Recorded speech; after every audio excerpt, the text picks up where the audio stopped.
Hello, this is Music Man from his man cave. And so I'm going to address the question, should you buy a car with more than 150,000 miles on it? No, and yes. Let's talk about it right now.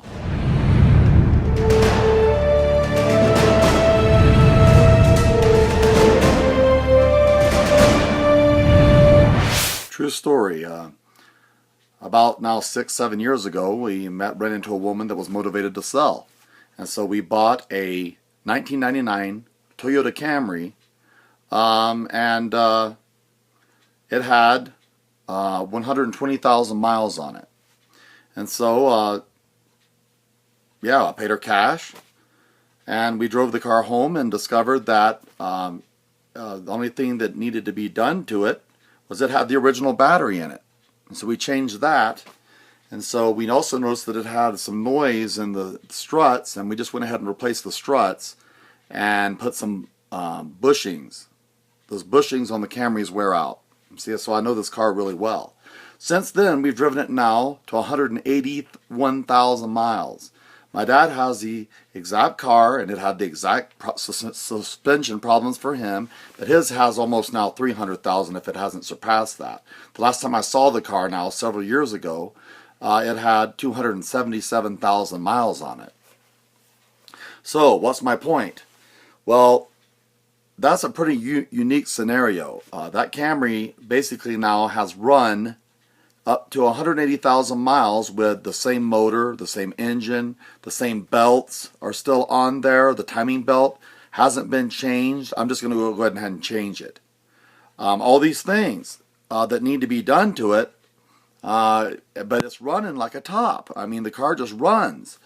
So this is the year that I'm finally going to take it to a mechanic, and I'm going to change the timing belt, the water pump, the tensioners, the pulleys, the camshaft seal, the oil pump seal, and the belts. I'm going to replace all that. And I'm also going to put brand new hoses on it, radiator hose and the other hose, both going to the motor. They're original. The battery was original when we got it. The car's not leaking a drip of oil. It runs great. There's a little valve rattle when she first cranks it up in the morning, but I've checked the oil, and I know how to watch for sludge, and I know these motors, and it smooths out and it runs like a top. This is really a honey of a car. So anyway, see, there's the issue. If you didn't know if your eyes kind of dazed over when I said I need to replace the timing belt and all those seals and the water pump and all that on that side of the Camry, over on the left-hand side, all those parts, then you probably shouldn't buy a car after 150,000 miles. If you're handy, mechanically skilled, then yeah, it's a great deal. But if you can get in there and you know how to change the timing belt and set those know what those little markings are and how to set the timing and how to do all those things, it's great. Or you have a friend mechanic like I do, that he oversees my work and makes sure I don't do something really stupid.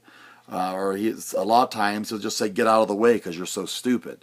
And that's fine too. If you have someone you can really trust that's really, really mechanically inclined, you can get some really sweet deals on some cars. High miles doesn't necessarily mean the death of a car. You can still get some good years. Now, I fish way downstream sometimes. I was looking for a car to just kind of relieve that driving my daughter around all the time, and I found it. It was a $700 Toyota Camry with a stick shift, basic model, no air conditioning, and it was burping oil out of the valve cover gasket. Brought it home. The sway bar bushings were shot. Replaced those. The valve cover gasket I changed in about 20 minutes. I knew how to do it. You got to put a valve cover in there, and I put a little bit of sealant on these two gaps over here, and you got to know, have a little bit of mechanical skills to do that. Don't over tighten it. And guess what? Not a drip, not a leak. And then I went ahead and put a new water pump and all that on it. Why? Because I was actually looking at my daughter, it being her car, but that just isn't going to happen. I won't go into that. So, if you are handy or you have a handyman, you can really get some great deals. And I'm talking about Toyota here. I mean, this car, 250,000 miles, you crank it up and it purrs. There's nothing wrong with it. And I've now driven it 3 years and I haven't had any issues with it. You know, one of the best insurances you can have is to be able to work with your hands. Fathers out there, teach your daughters, teach your sons to be mechanically inclined. See, I work with my dad. He has a degenerative muscular condition where his thumbs don't work. So from the time I was a little kid, I was underneath cars and him telling me what to do and telling me how to help him work on cars. So I'm not afraid. I'm not afraid to climb under a car and get my hands dirty and work on a car. On these very cars that I have, I put an engine in one. Well, the friend put the engine in and I helped him. And you know how that goes. And so I learned. Put a new wiring harness in it, the whole deal. And I also put a transmission in this with another friend. And we put a transmission in a Toyota Camry that someone had gotten stuck and just revved and blew the transmission out. You know, and so, and now I've driven that car since 128,000. Now it has 207,000 miles on it. And guess what? Those bushings are rattling in the back again, if you can stand the noise. And last time I had the struts changed, I told them, go ahead and change those upper strut mount bushings. And they always forget. Irritating mechanics.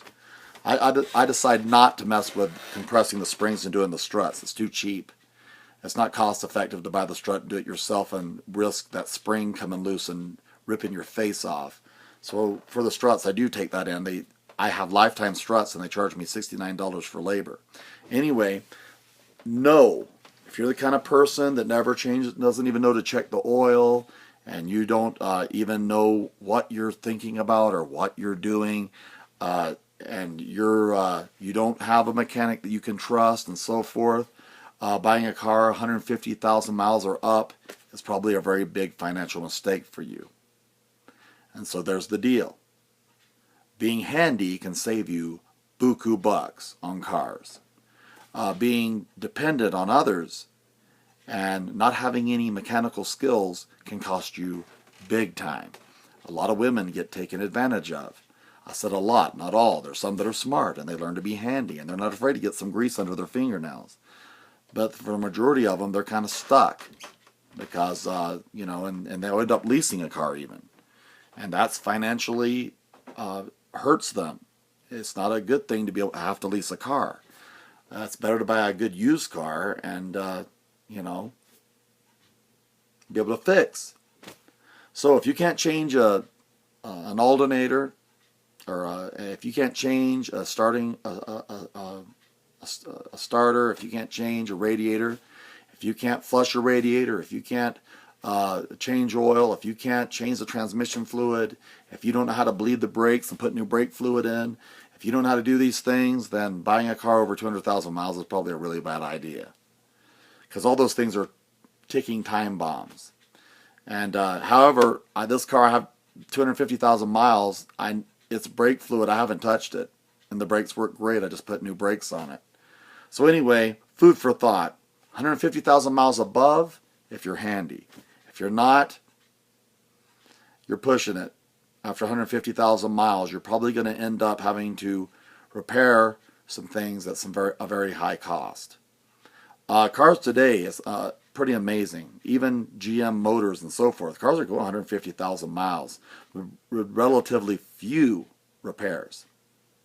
Usually the big time problems show up really early in the life of the car, or they show up 150,000 to 250,000. You know, this car has got 250,000 miles on it. It's still pretty tight. I think it's going to make that magical 300,000 miles. Toyota, oh, what a feeling. Also, when you buy a car, make sure you buy a car that has a standard of reliability. Don't buy a car that even has 100,000 miles on it if it doesn't have a good standard of reliability. My favorites are Toyotas, easy to work on, and Hondas. Harder to change the oil, harder to do some things on some Hondas. But Hondas are mighty nice vehicles, still really tight, still really clean at 100 to 150,000 miles. Music Man, used cars. 150,000 miles should be the limit for those of you that are not handy. For those of you who are handy, you can fish further downstream. You can do pretty well. You can do this stuff. You can fix this stuff for cheap.